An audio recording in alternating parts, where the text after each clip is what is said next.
Sociology एक ऐसा optional है जो बहुत डाइवर्स तरह के बच्चे ऑप्ट करते हैं। और ना मेरी यहाँ पे सिर्फ एक ही कोशिश है आप सभी के साथ कि सोशियोलॉजी एक बर्डन ना बने, सोशियोलॉजी रादर एक ऐसा एसेट बने जो आपको जीएस में, एसए में, सब जगह हेल्प करता चले। और इनफैक्ट एक ऐसे माइंडसेट के डेवलपमेंट की बात मैं चाहता हूँ करना जो आपको इंटरव्यूज़ में भी हेल्प करे और रिफ्लेक्ट करे आपके आंसर्स में। तो दोस्तों यहाँ स्लीपी क्लासेस पर एक ही चीज़ है जो हमें गाइड करती है, वो ये है कि स्टूडेंट एक्सेल करें एग्जाम्स में, चाहे वो सोशियोलॉजी का कोर्स हो या कोई भी और जीएस का, पॉलिटिकल साइंस, कोई भी कोर्स हो। एक्सेलेंस ही रिक्वायर्ड है यूपीएससी में अंत में रैंक दिलाने के लिए। बहुत से डाइवर्स तरह के बच्चे जुड़े स्लीपी क्लासेस के साथ, सोशियोलॉजी का कोई बैकग्राउंड भी नहीं था, एक्सेल किया, सिंगल डिजिट रैंक लिए। वही कोशिश कर रहे हैं हम पर्टिकुलर अपने कोर्सेज में कि आप जुड़ें अगर हमारे साथ तो सिंगल डिजिट रैंक निकालें और सबसे ज़रूरी बात, पूरे प्रोसेस को एंजॉय करें। हेलो दोस्तों, स्वागत है एक बार फिर C5 में। और C5 paper 2 sociology environmental movements चल रही हैं। तो इन्वायरमेंटल मूवमेंट्स में जैसे आपको चाहता हूँ मैं बताना कुछ 2-4 ब्रॉडर पॉइंट्स। जैसे सबसे पहले कि इंडिया में जैसे जो भोपाल गैस ट्रेजेडी हुई उसके बाद से environmental movements they gather pace. तो पर्टिकुलरली जैसे ऐसा माना जाता है कि चिपको मूवमेंट वगैरह हम आगे पढ़ेंगे, चिपको मूवमेंट वो इको फेमिनिज्म है, वो पर्टिकुलरली इकोलॉजी को बचाने की मूवमेंट नहीं है। ओके, अब जैसे एक केरला में एक डिस्ट्रिक्ट है पलक्कड़ डिस्ट्रिक्ट, वो ड्रॉट प्रोन एरिया है। वहाँ पर ऐसा है कि इतनी बारिश पड़ती है, जैसे हमारे देश के साथ है ना, वाटर जो मैनेजमेंट कोई खास अच्छी नहीं है। तो पलक्कड़ डिस्ट्रिक्ट भी जो केरला में है, अभी जैसे वहाँ पर अभी फिर से बाढ़ वगैरह आई हुई थी, लेकिन अभी कुछ देर में आप देखेंगे वहाँ पर अप्रैल वगैरह के आसपास उसको ड्रॉट प्रोन घोषित कर दिया जाएगा, ड्रॉट हिट ही घोषित कर दिया जाएगा।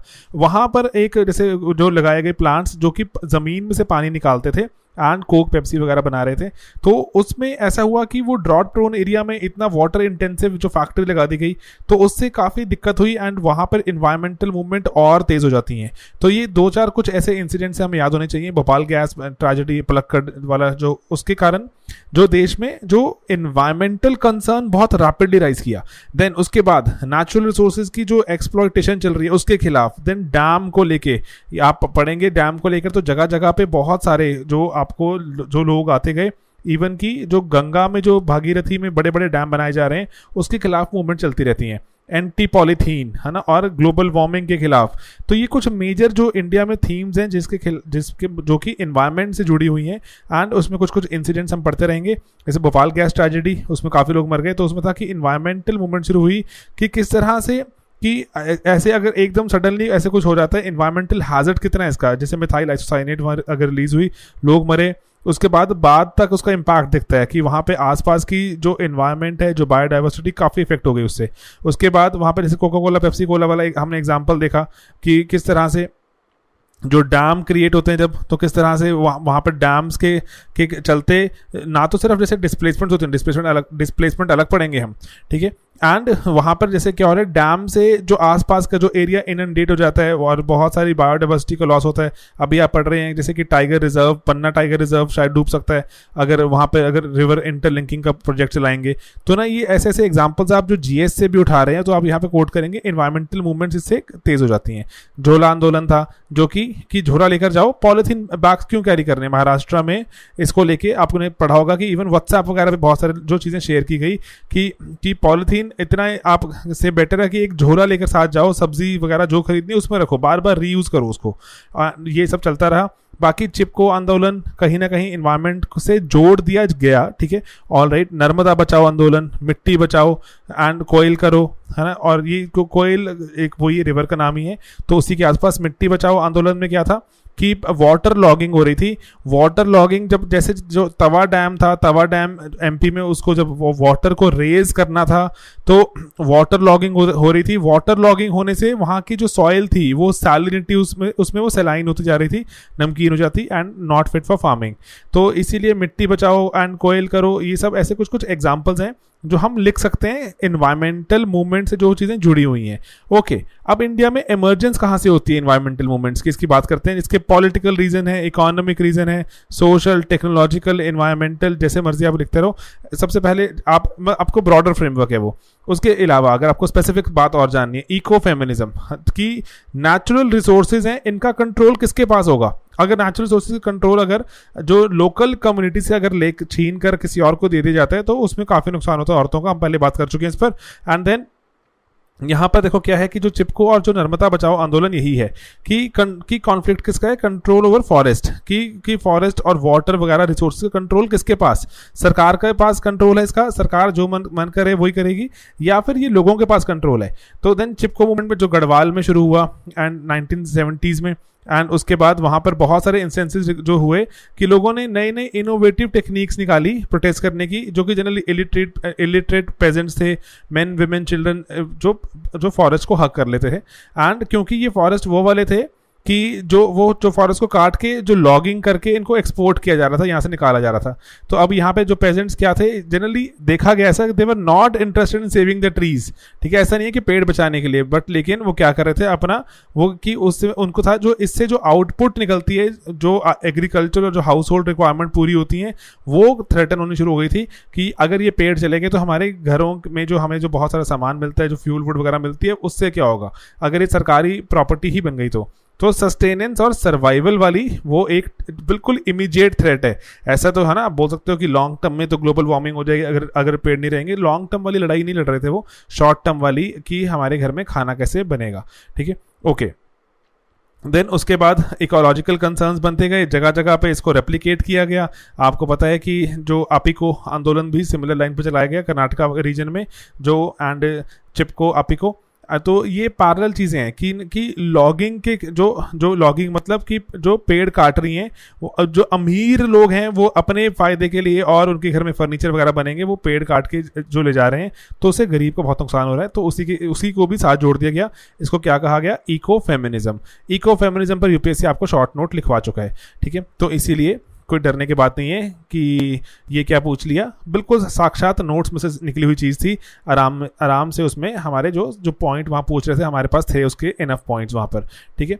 तो हमें क्योंकि ना बेसिक एक रीजनिंग सी करनी है कि बात समझानी है कि why it is not exactly N environmental movement but an ecological feminist movement, ठीक है, कि आउटसाइडर्स वगैरह जो आते हैं किस तरह से वो जो लोकली जो डिपेंडेंट पॉपुलेशन है फॉरेस्ट पर, उनके बिल्कुल ध्यान ना रखते हुए उनसे सारे उनके रिसोर्सेज को छीनने की ट्राई करते हैं। देन इको फेमिनिज्म के apart political reasons and displacement, कि अब इंडस्ट्रियलाइजेशन करनी है आपको, तो कहीं ना कहीं नुकसान तो होगा एनवायरनमेंट को, और तो इसीलिए लेकिन लोग भी डिस्कॉन्टेंट से भर जाते हैं। एंड जैसे उसके बाद हुआ क्या कि पर्टिकुलरली जैसे इंडस्ट्रियलाइजेशन करनी है तो वहाँ पर नेचुरल रिसोर्सेज चाहिए, कुछ कहीं पर खदान मतलब माइनिंग करनी है, कहीं पर पेड़ काटने हैं, तो पर्टिकुलरली एनवायरनमेंट का लॉस तो हो ही रहा है, ठीक है। जैसे भाखड़ा नंगल डैम वगैरह, वहाँ पर जैसे अभी नर्मदा बचाओ में आपको पता है कि बहुत सारे गांव खाली कराए गए क्योंकि वो डूब गए। जैसे जैसे सरदार सरोवर का डैम का वहाँ पर बढ़ाया गया जो लेवल, तो बहुत सारे जो जगहें थी वो डूब गई, गांव डूब गए। तो उसके कारण जो पेड़ पौधे बायोडाइवर्सिटी कितना कुछ डूब गया, लोग डिस्प्लेस हुए। That is a second thing, political reasons, कि पॉलिटिकल रीजंस के कारण इंडिया में एनवायरमेंटल मूवमेंट सामने आई। जो लोग पॉलिटिकली मोबिलाइज हुए, उन्होंने पॉलिसी मेकिंग पर दबाव बनाना शुरू किया, एंड उससे क्या हुआ, एनवायरमेंटल कंसर्न सामने होता हुआ नजर आता है। ठीक है, एनवायरमेंट का नुकसान हो रहा है, लोगों का नुकसान हो रहा है, एंड किसके थ्रू वो रिकोर्स ढूंढ रहे हैं, डायरेक्ट एक्शन क्या देख रहे हैं वो, पॉलिटी से, कि इस पर किसी थोड़े से लोगों का जो रूल नहीं हो सकता, इस पर क्या होगा, सभी का रूल होगा। एंड आप बात से समझने की एक और ट्राई करो कि कोई भी ऐसी सरकार नहीं बनेगी जो कि बहुत सारे लोगों को एंटागनाइज कर दे। ठीक है, एंटागनाइज कर दे मतलब कि अगर लग रहा है कि अगर नर्मदा बचाओ आंदोलन के थ्रू अगर सरकार के खिलाफ ऑपोजिशन बहुत तगड़ी हो जाती है, बहुत स्ट्रांग हो जाती है, तो टेंडेंसी क्या होती है कि ना बनाओ ये डैम। ठीक है, तो ये वाली ऐसी बातें हमें थोड़ा ध्यान में रखनी है कि पॉलिटिकल मोटिव भी हैं, ठीक है, लोगों के, वो टोटली एंटागनाइज करके ऐसा नहीं करेंगे कि चलो हम कर देते हैं, बनाएंगे, हम तो डैम बना के रहेंगे। Okay, then socio economic reasons, जैसे यहाँ पर सोशल इकोनॉमी मतलब जैसे बहुत से इलाके हैं वो ट्राइबल डोमिनेटेड हैं, उनके वो ना तो पेड़ को सिर्फ वो इसलिए नहीं चाहते बचाना कि पेड़ों से अच्छी हवा, ताज़ी हवा या फिर हमें फ्यूल वुड मिलता है, वो पेड़ उनके क्या हैं, भगवान भी हैं, एंड जो माउंटेन्स भगवान भी हैं। एग्जाम्पल है हमारे पास न्यामगिरी, जो जहाँ पर जो न्यामगिरी पर्टिकुलर एक आपने सुना होगा, जहाँ पर वो चाह रहे थे माइनिंग करना, वेदांता कंपनी है जो माइनिंग करती है, एंड उसके बाद लेकिन वहाँ पर लोकल कम्युनिटी का परमिशन रिक्वायर्ड था। लोकल कम्युनिटी ने मना कर दिया कि आप हमारे इस पर्टिकुलर जो वो बोलते हैं कि न्यामराज का राजा, एक पर्टिकुलर वहाँ पर एक न्यामगिरी करके एक वहाँ माउंटेन भी है जिसको वो अपना भगवान मानते हैं, जो न्यामराज गॉड, जो वो यहाँ पर जितने भी जो ये ट्राइबल्स हैं ये उसको माउंटेन को अपना गॉड मानते हैं। एंड वो कह रहे थे अगर आप इस माउंटेन में खोद कर निकालेंगे, माइन करेंगे इसको, तो हमारे भगवान पर आप अत्याचार कर रहे हैं। तो people said no, it was not an environmental movement कि हमें पेड़ बचाना है या फिर कुछ करना है, लेकिन वो ट्राइबल या सोशो जो हमारे वहाँ पर जो बिलीफ सिस्टम चल रहा है उस पर, उसके बेसिस पर पेड़ पौधे बच गए। ठीक है, लैंड वाटर ये जो अफेक्ट होना था। तो ये ऐसे ऐसी चीज़ों से आपने बताना है कि किस तरह से हो तो क्या रहा है, अल्टीमेटली एनवायरमेंट के फेवर में ही चल रहा है ना सब कुछ, कि पेड़ पौधे माइनिंग वगैरह कटने से बच रहे हैं। तो इसीलिए सोशो इकोनॉमिक रीजन एक और, देन एनवायरमेंटल डिग्रेडेशन, डिस्ट्रक्शन तो चलो है ही है, उसके कारण तो जैसे आप एग्जाम्पल ले सकते हैं, जैसे जो कुदनकुलम प्लांट था जो हमारा न्यूक्लियर प्लांट शुरू हो गया, उसमें जो वार्म वाटर निकलता वो फिश को इफेक्ट कर रहा था। तो उसके लिए वहाँ पे प्रोसेसेस बनाए गए कि किस तरह से वार्म वाटर अगर रिलीज हो तो ऐसा रिलीज हो इस टेम्परेचर पर कि फिश को इफेक्ट ना करे। एंड जो थर्मल से, जो अभी भी आपको पता है, जो थर्मल पावर प्लांट्स जो अपना जो ह्यूज वाटर जब डालते हैं रिवर्स में, तो उससे वहाँ की लोकल बायोडाइवर्सिटी इकोलॉजी खराब होती है। तो उसके रिगार्डिंग भी कंसर्न्स होते हैं, उसके रिगार्डिंग भी मूवमेंट्स होती हैं। बाकी मीडिया का रोल तो बहुत बड़ा है ही है।